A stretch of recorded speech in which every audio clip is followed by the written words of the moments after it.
Oke, ketemu lagi sama gua, nama gua Dani, gua dari 1000 Roti. Lo bisa pesan roti di 0818 385 925. Lo juga bisa donasi buat sedekah roti yang biasanya dilakuin hari Jumat. Lo bisa titip lewat kita di 0818 385 925, atau lo juga bisa sedekah langsung di yayasan-yayasan. Ya terserah sih, karena sedekah itu juga nggak wajib. Jadi fokusnya kali ini gue akan bicara tentang stock buyback. Apa itu stock buyback? Stock buyback itu pembelian kembali saham yang beredar. Jadi poinnya, ini kita bicara bursa ya, bukan yang private placement atau saham yang tidak dijual belikan di bursa. Jadi ada teknik yang digunain sama perusahaan namanya stock buyback. Kalau berdasarkan sejarah, kalau kita bicara sejarah, stock buyback di Amerika diizinkan untuk dilakukan kembali sejak zaman Ronald Reagan. Jadi apa sih kelebihan dan kekurangannya stock buyback?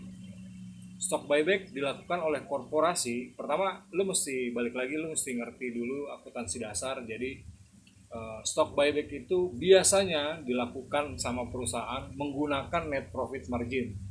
Jadi perlu lu ingat bahwa setiap tahun dividen dibagikan, itu jumlah penentuan dividen yang akan dibagikan dilakukan oleh kalau yang terbaru lu dengar namanya hak multiple suara, yang kemarin gue udah jelasin soal hak suara. Jadi kenapa lu mesti pikir matang-matang siapa yang punya hak suara?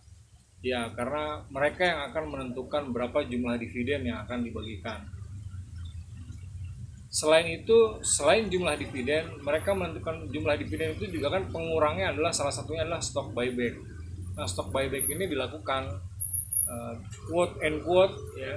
Kalau misal tergantung sih sudut pandangnya, lu mau pakai siapa. Kalau lu mau pakai lu sebagai pemegang saham besar, ya stock buyback memang lo lakukan untuk menambah jumlah saham tanpa mengeluarkan uang sepeser pun.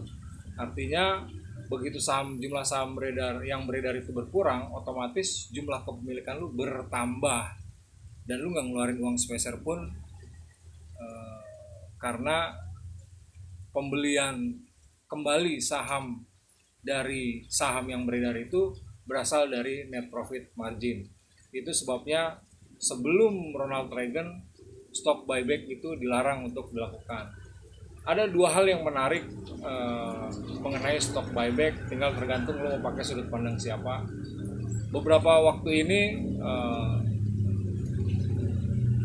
pemilik atau pendiri Starbucks itu melakukan keputusan untuk tidak melakukan stock buyback.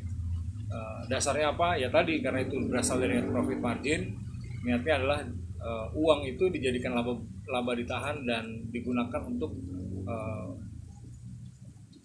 melakukan investasi, melakukan R&D, atau memperbaiki atau menaikkan gaji, atau memperbaiki toko-toko mereka yang mungkin sudah kurang stabil, atau memperluas atau melakukan ekspansi. Jadi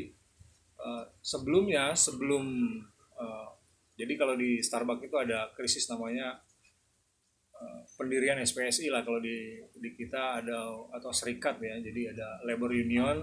Ternyata walaupun negara demokrasi, di perusahaan itu sebenarnya lebih cenderung bersifat seperti quote and quote komunis. Jadi artinya siapa yang paling punya suara paling banyak, ya lu bisa nentuin gitu kan. Bahkan di negara demokrasi berserikat pun ternyata quote and quote dilarang atau dianggap sebagai sebuah hal yang negatif gitu. Padahal mereka adalah negara pecinta demokrasi. Yang kedua, kenapa itu disebut sebagai sisi positif? Tergantung. Kalau lo investor, itu Warren Buffett sendiri ngomong stock buyback itu adalah membeli kembali atau menambah jumlah saham gua ya, tanpa harus mengeluarkan duit sepeser pun.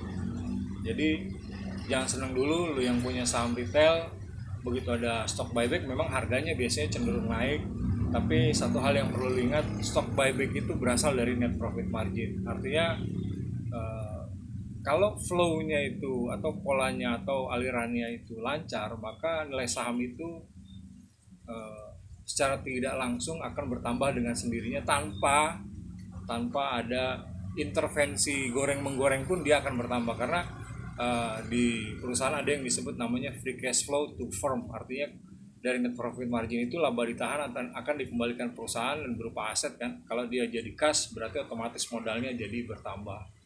Nah, kalau modalnya bertambah maka yang naik adalah nilai saham itu sendiri. Jadi capital gain itu bisa saja terbentuk tanpa ada intervensi dari goreng menggoreng atau pergerakan harga saham itu sendiri.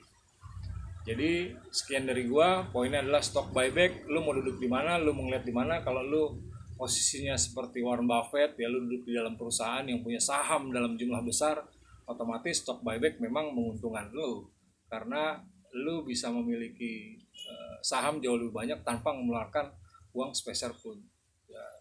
Nah, lu kalau dalam posisi retail ya tergantung. Kalau lu ngerasa senang bahwa saham lu yang kemarin lu beli 100 misalnya atau 1 rupiah sekarang nilainya jadi, begitu ada stock buyback jadi 2 rupiah atau 5 rupiah, atau kalau lu 100 jadi 200 rupiah, ya itu it's okay juga kalau lu suka short selling. Cuma kalau dalam jangka waktu panjang atau lagi lu misalnya private company gitu ya, stock buyback itu sebenarnya tanpa stock buyback juga nilai saham lo naik. Jadi kalau misalnya mau buyback, memang cenderung ada penyetoran modal dari si pemilik. Itu menurut gua. Cuma kalau nggak ada duit ya balik lagi ke lu mau menentukan jalan hidup lu atau perusahaan lu seperti apa. Sekian dari gua dari Dani dari 1000 Roti. Kalau ada yang kurang lu bisa tulis di kolom di bawah. Penjelasan gue terbatas karena dibatasi oleh kuota, terus memori HP gue juga yang terbatas. Nanti kalau ada lagi yang pengen gue sampaikan atau ada lagi yang mau tanyain, lu bisa tulis di komentar di kolom tulis di kolom komentar di bawah ya. Kalau ini bermanfaat lu bisa klik tanda like. Kalau ada yang perlu tahu informasi ini lu bisa share ya kan. Dan buat lu yang baru di channel gue, lu bisa klik tombol subscribe. Lu boleh nyalain loncengnya, boleh enggak, karena kalau lu nyalain loncengnya lu akan menerima pemberitahuan dari channel yang lain. Sekian dari gua, nama gua Dani, gua dari 1000 Roti. Assalamualaikum warahmatullahi wabarakatuh.